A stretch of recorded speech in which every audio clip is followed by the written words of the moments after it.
Meus irmãos, hoje de manhã eu passei por uma experiência que não foi agradável. Não foi agradável. Eu acordei de manhã e resolvi me pesar. Não foi de forma nenhuma agradável a minha constatação do que aconteceu nesse final de ano. E ao pesar, automaticamente já estabeleci uma meta para 2026. Uma meta, né? Todos nós estabelecemos meta, não é assim? Começou o novo ano, 2026, e é normal que nós estabeleçamos metas, que nós organizemos os planos da nossa vida, tudo que vai acontecer nesse ano. É algo normal, normal. E quando nós estabelecemos metas, nós nos sentimos seguros com essas metas. As metas nos dão uma certa segurança, as metas nos ajudam a organizar nossa vida. E na palavra de Deus nós temos uma pessoa que nós podemos dizer que tinha tudo organizado, tudo certinho na vida dele, tudo prontinho, tudo programado, mas algo aconteceu que mudou a sua vida e mudou a sua vida para sempre. Nós vamos ver quem é esse personagem e como a experiência dele e o encontro dele impacta a nossa vida, né? Nós vamos ver agora esse personagem, o vídeo desse personagem, né? Então, vamos ver.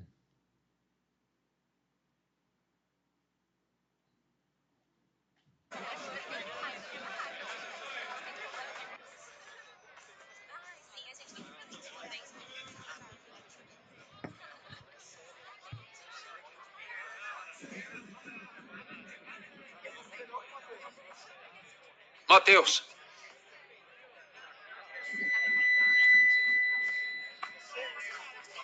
Mateus, filho de Alfeu.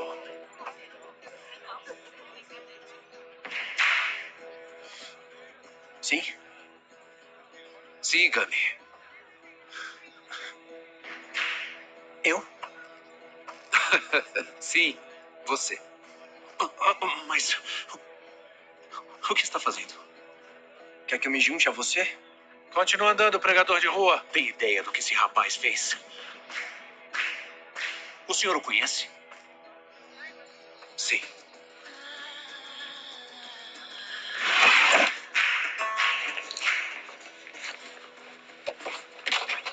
Escute, eu mandei... O que você está fazendo? Para onde você pensa que está Gaius, me solte. Você perdeu a cabeça. Você tem dinheiro. Quintus protege você. Nenhum judeu vive tão bem quanto você. Vai jogar tudo fora? Sim.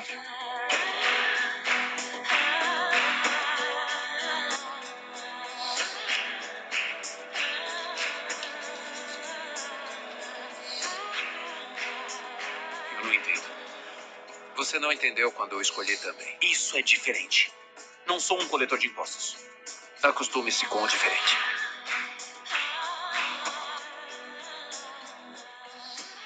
Que bom que passei pelo seu posto hoje, Mateus. Sim. Vamos? Temos que nos preparar para uma festa. Você vai se arrepender, Mateus. Para que a tábua de pedra? Eu peguei sem pensar. Eu posso deixar? Não, fique com isso. Ainda pode achar utilidade para ela. Pra onde vamos? Para um jantar. Não sou bem-vindo em jantares. Sem isso não será um problema hoje à noite. Você é o anfitrião.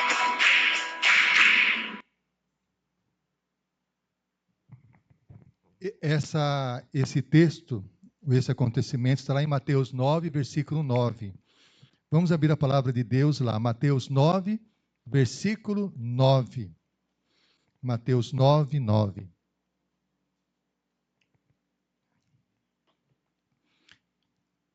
Mateus 9, versículo 9.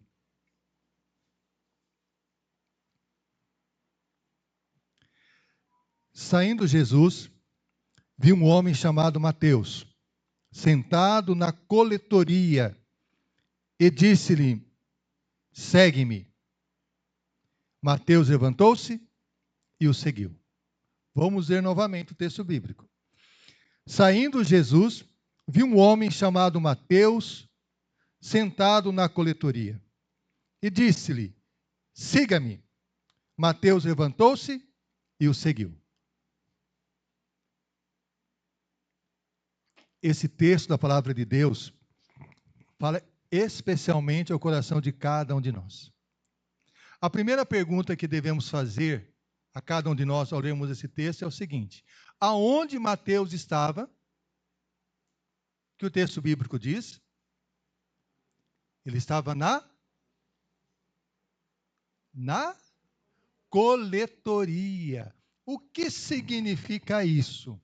Mateus era um cobrador de impostos. O que tem a ver um cobrador de impostos com aquela situação que o vídeo mostra de um discípulo de Jesus questionando por que Jesus estava chamando um cobrador de impostos, também chamado de publicano pelos judeus. O cobrador de impostos, os judeus consideravam ele um traidor. Por que um traidor? Ele cobrava impostos para o Império Romano. E como era o sistema de cobrança de impostos? O Império Romano fazia o seguinte: olha, eu preciso cobrar impostos de uma população e eu vou dar a você o direito de cobrar esse imposto.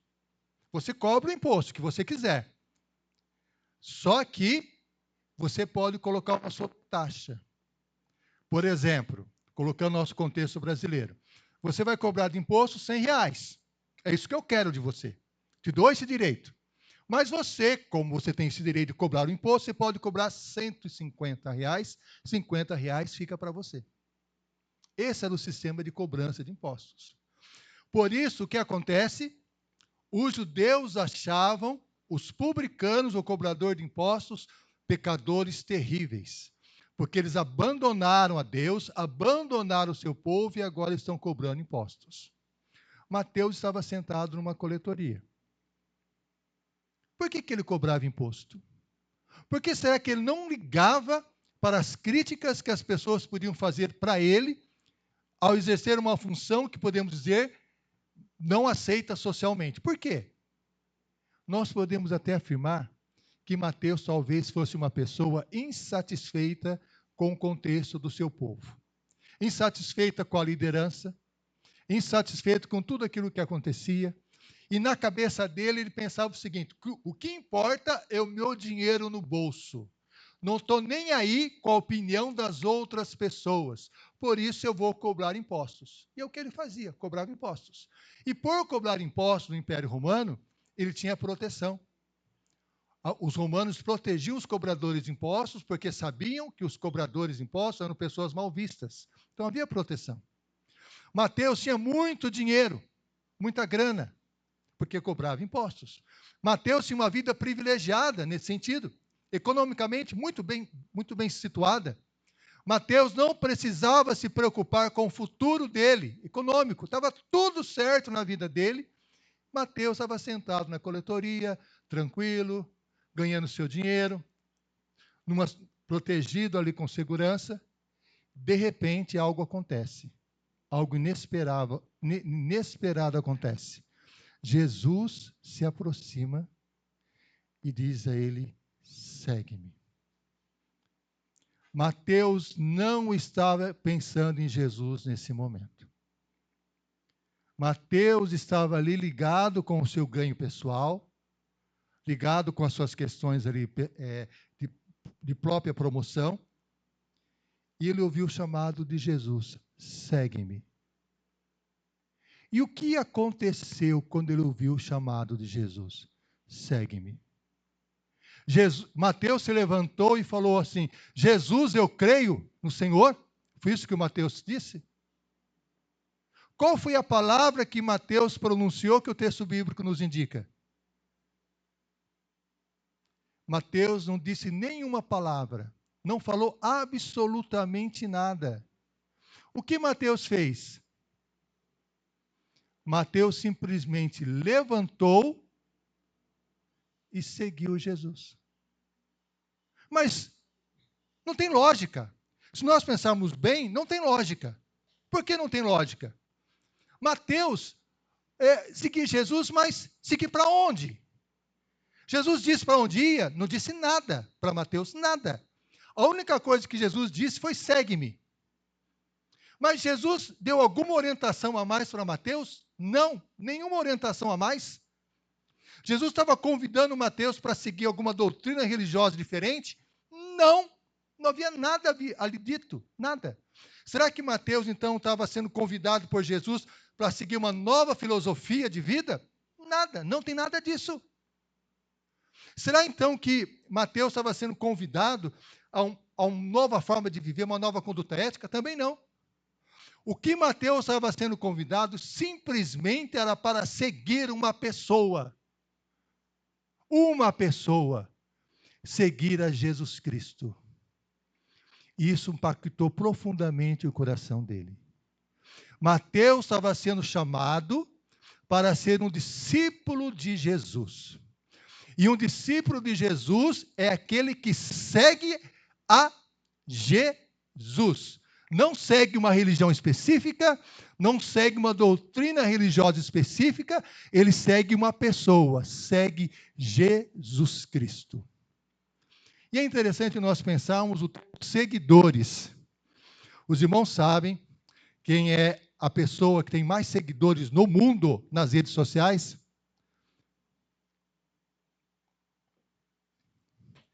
Essa pessoa, a população brasileira é em torno de 230 milhões de pessoas.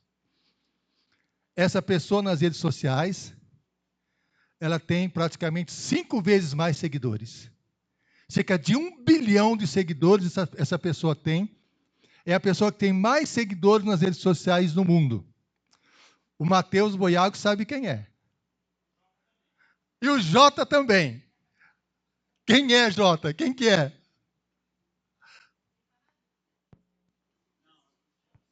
Cristiano Ronaldo, exatamente. O Cristiano Ronaldo é a pessoa que tem mais seguidores no mundo. Cerca de 1 bilhão de pessoas seguem Cristiano Ronaldo. E no Brasil? Quem é a pessoa no Brasil que tem mais seguidores nas redes sociais? Quem é? Sabe? Joca, Matheus Boiago.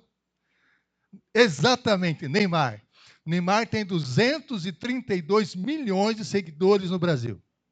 Neymar. No mundo é comum o termo seguidores. Nós estamos acostumados com esse termo nas redes sociais, seguidores. Normalmente, qual é o comportamento que os seguidores têm?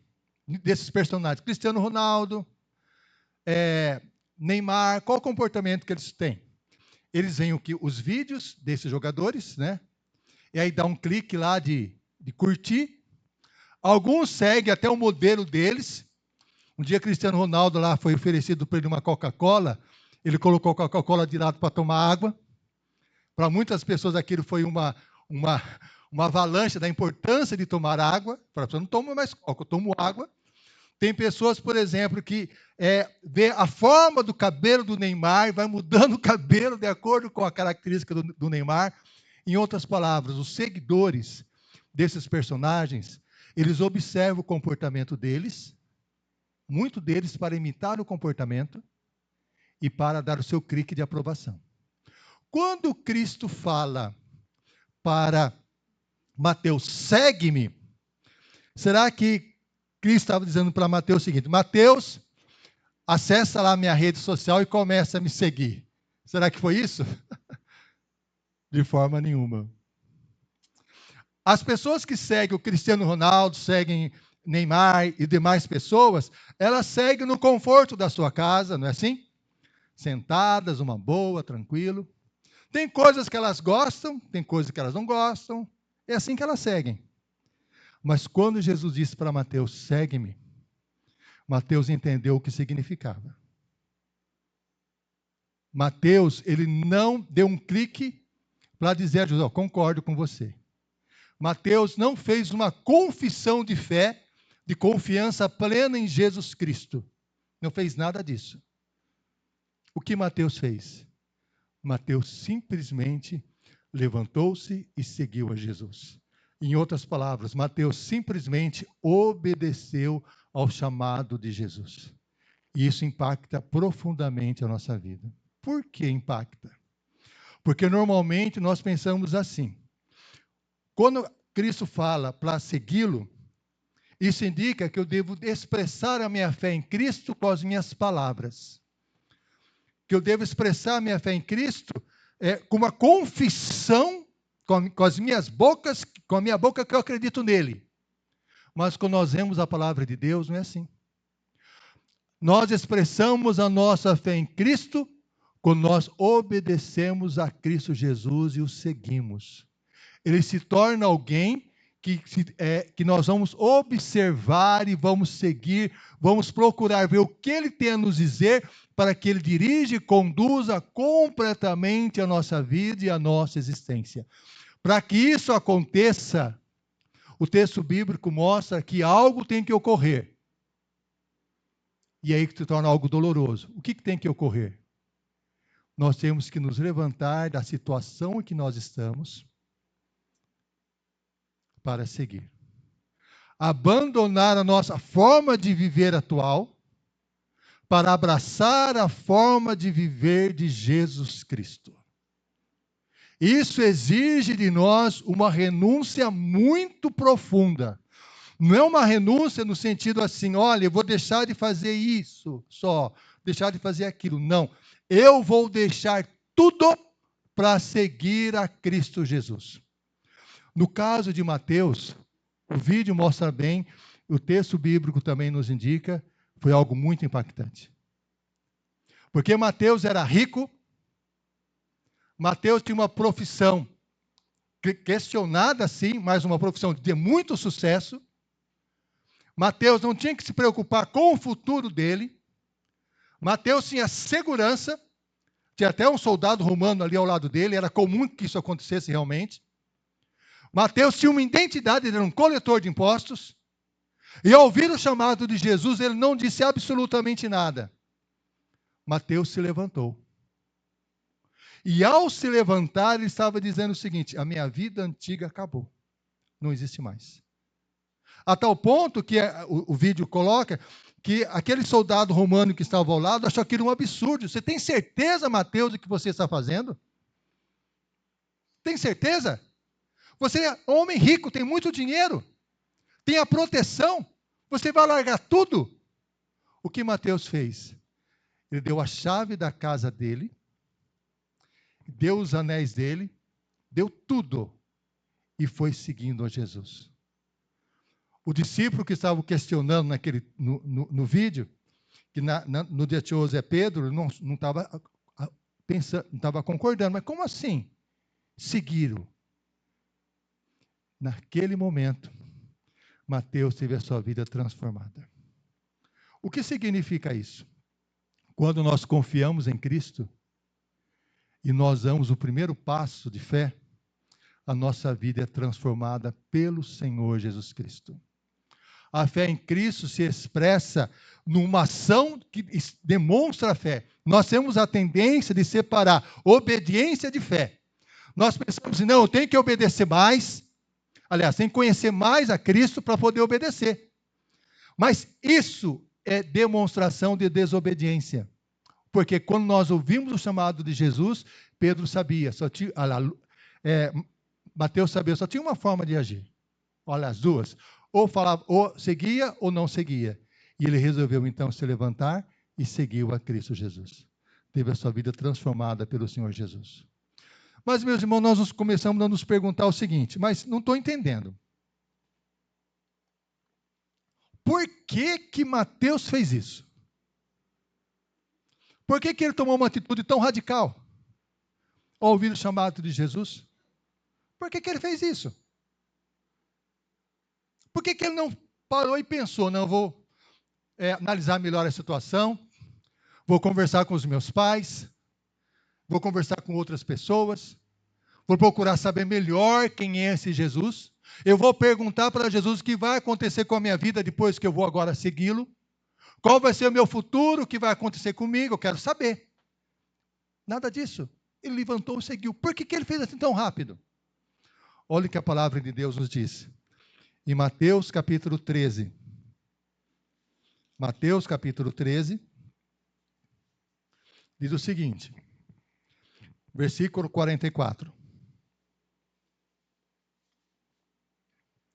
Mateus capítulo 13, versículo 44.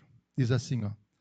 O reino dos céus é como um tesouro escondido num campo. Certo homem, tendo-o encontrado, escondeu-o de novo, e então, cheio de alegria, foi, vendeu tudo que tinha e comprou aquele campo.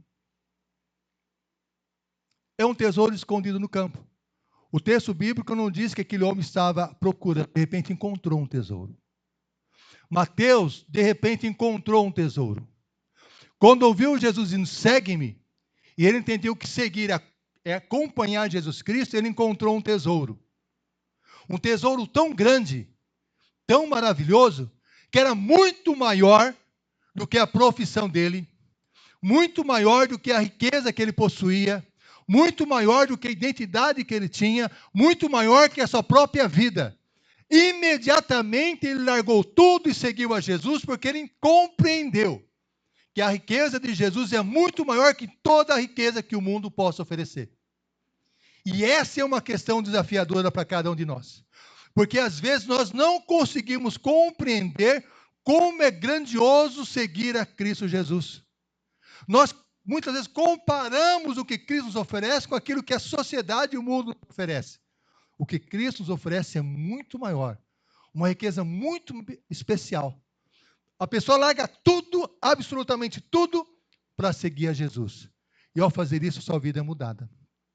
Nós temos na Bíblia o exemplo de Maria Madalena. Maria Madalena era uma mulher que era possuída por 7 demônios. Quando ela se encontrou com Cristo, a sua vida foi mudada. Ela se rendeu a Cristo, os demônios nunca mais tomaram conta da sua vida. Tivemos o caso na Bíblia da mulher samaritana, que havia tido 5 maridos. Vivia uma vida sem comunhão com Deus, uma vida na promiscuidade. Quando se encontrou com Cristo Jesus, ela largou tudo para seguir a Cristo. Sua vida mudou completamente. Seguir a Cristo é uma mudança de vida. Por isso nós nos surpreendemos com pessoas que têm mudanças radicais na vida. Às vezes a pessoa era dominada por um determinado pecado, um determinado vício, mas quando ela compreende a grandiosidade de Jesus, ela larga tudo para seguir a Cristo Jesus. Tudo, absolutamente tudo. Tudo. Nós somos assim.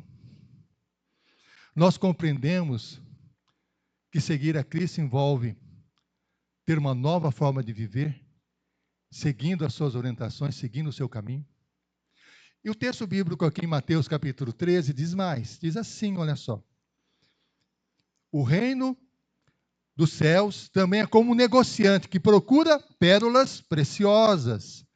Encontrando uma pérola de grande valor, foi, vendeu tudo que tinha e o comprou. É um outro tipo de pessoa. É aquela pessoa que está procurando algo. Ela sente no seu coração que precisa de algo diferente na sua vida. Ela está procurando uma pérola de grande valor. No caso de Mateus, a impressão é que ele não estava pensando em nada disso. De repente, ele encontrou o tesouro e largou tudo. Esse homem estava procurando uma pérola. E quando encontrou, ele fez a mesma atitude. Vendeu tudo que tinha e comprou aquela pérola. E a sua vida foi transformada. Meus irmãos, o Senhor Jesus nos chama, no início desse ano, com a mesma palavra que ele disse para Pedro. Segue-me. Em outras palavras, Jesus nos chama para uma nova forma de viver.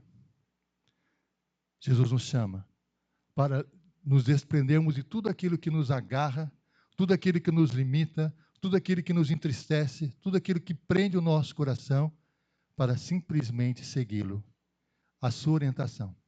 Para que ele se torne aquele que realmente vai conduzir todo o nosso passo, toda a nossa caminhada, em tudo o que vai acontecer nesse ano. Nós estabelecemos planos para 2026, é corretíssimo.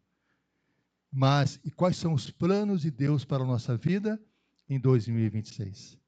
Segue-me, quer dizer o seguinte, Jesus está dizendo, eu quero que você siga os meus planos para a sua vida nesse ano que está começando. Eu quero que você abra mão de tudo e siga a minha orientação nesse novo ano que está começando. Aí nosso cérebro começa a entrar em curto-circuito. Mas espera aí. O meu plano é melhor do que o seu. Como eu posso confiar em Cristo para que Ele oriente a minha vida nesse novo ano? O que será se Jesus dirigir-me em tudo? Era a mesma questão que que Mateus enfrentava. Mateus resolveu deixar que Cristo conduzisse completamente a sua vida e a sua existência. Meu irmão e minha irmã, tem um texto que eu gostaria de ler para os irmãos.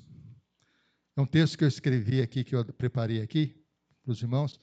Eu acho que a leitura é melhor do que eu tentar falar sem ler. Por isso eu peço permissão para os irmãos para fazer essa leitura. Eu não costumo fazer isso, os irmãos sabem, mas acho que essa leitura é interessante, sim. Vamos lá. Irmãos, imaginemos a seguinte cena comigo. É um dia comum. O sol bate no pó da estrada que leva a Cafarnaum. Na praça, próximo ao porto, há uma pequena mesa. E atrás dela um homem, seu nome é Mateus, também chamado Levi. Suas mãos estão sujas, mas não de terra. Estão sujas de dinheiro. Moedas romanas, moedas gregas, ciclos judeus. Ele é o coletor de impostos, o homem que vendeu sua alma e o respeito do seu povo por um bom lucro. Ele é o traidor, o impuro, o excluído. Ele está sentado em sua cadeira de conforto, comprometido, sentado em sua vida decidida, sentado em seu futuro previsível, mas condenado. E então alguém passa, não um rabino respeitável. Esses cruzam a rua para não contaminarem a sua sombra com o de Mateus. Ele é Jesus de Nazaré. Ele para. Ele não passa correndo, ele olha. E aquele olhar não é um olhar de desprezo, não é um olhar de curiosidade, é um olhar que vê. Que vê atrás do odiado cobrador de impostos e enxerga um homem chamado Mateus. Que vê através do pecado e enxerga um potencial discípulo. Que vê através da mesa da coletoria e enxerga uma futura mesa de comunhão, onde muitos excluídos se sentariam. E então duas palavras que quebram o ar e quebram uma vida. Segue-me. Não é. Pense sobre isso. Não é. Vá primeiro se confessar. Não é. Conserte sua vida e depois venha. Não é. Faça um curso de teologia primeiro. É apenas segue-me. E então o milagre acontece. Levi se levanta, Mateus se levanta. A cadeira range para trás. As moedas ficam para trás. O salário, a segurança, a identidade, o futuro planejado, tudo fica para trás. Ele se levanta e segue. Sem saber para onde ia, sem saber o custo, sem entender completamente quem era aquele que o chamava. Ele apenas obedeceu. Irmãos, esse não é apenas do chamado de Mateus. Esse é um exemplo, é um protótipo de todo o chamado de Cristo. E a lição mais chocante é esta. A primeira resposta ao chamado de Jesus não é uma oração bonita, não é um entendimento completo, não é uma reforma moral. A primeira resposta é uma obediência simples e imediata a Jesus. Se pensarmos bem, não há nada entre a palavra e a obediência. Nada. Nenhuma reflexão, nenhuma consulta familiar, nenhum cálculo de custo-benefício. A palavra de Jesus chega com a autoridade criadora, como um haja luz. E a única resposta adequada é um movimento. É levantar e seguir.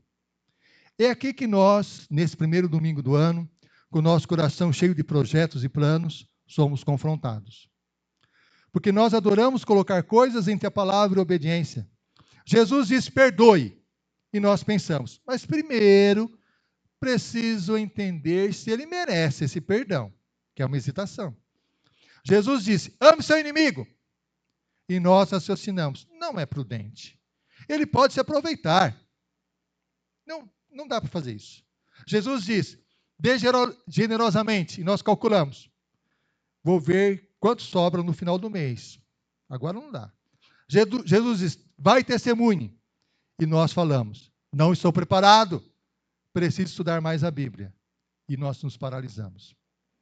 Nós complicamos o simples, espiritualizamos o óbvio. Se formos sinceros, temos que reconhecer, todas essas questões surgem apenas quando nós não queremos realmente obedecer a Cristo, seguir a Cristo. E é por isso que nesse dia Cristo nos chama para abençoar a vida de outras pessoas.